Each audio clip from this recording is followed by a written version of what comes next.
Hace algunos años, pero no tanto, la persona con discapacidad era considerada un sujeto que no podía aportar nada a la sociedad. Se los mantenía encerrados y en muchas culturas se los consideraba un castigo divino. En los años 60, gracias a Ed Robert, primer usuario en silla de ruedas universitario, comienza un modelo social donde se lucha por la vida independiente de las personas con discapacidad para que puedan tener los mismos derechos, puedan trabajar, estudiar y decidir.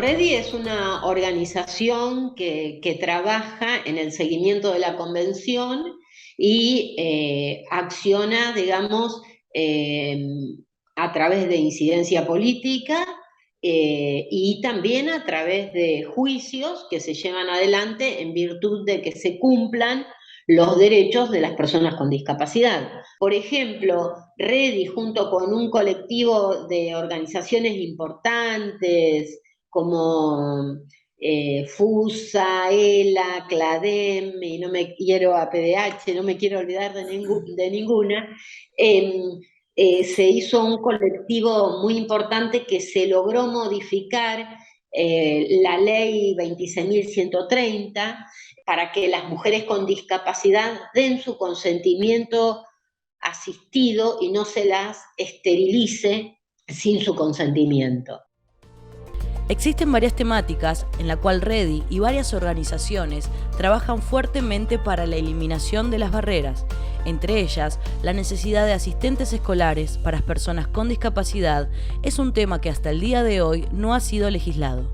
Nosotros como REDI vemos el tema, por ejemplo, del transporte es esencial porque el transporte te posibilita el acceso al trabajo, el acceso a la escuela, el acceso a la salud y la verdad es que somos un país muy extenso y no es lo mismo la situación del transporte en Capital Federal que en el resto del país.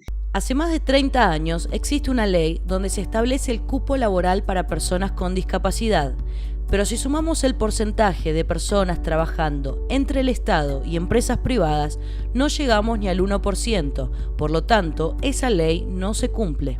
El tema laboral es un tema para nosotros muy importante porque hace a la vida independiente de la persona con discapacidad, hace a que pueda tener su propio sustento, que además aporte a su seguridad social, aporte a su obra social, a su jubilación y que esté en igualdad de condiciones que las personas sin discapacidad, ¿no? Esto es algo esencial.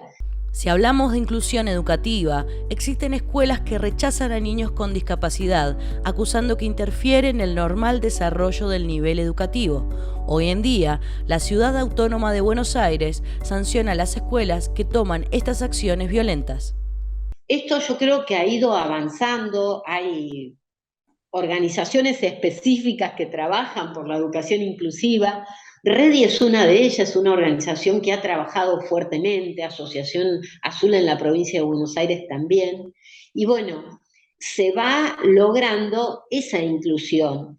Y cuando vos lográs la inclusión, esos padres que antes decían que le iban a bajar el nivel, se dan cuenta que sus hijos aprenden más.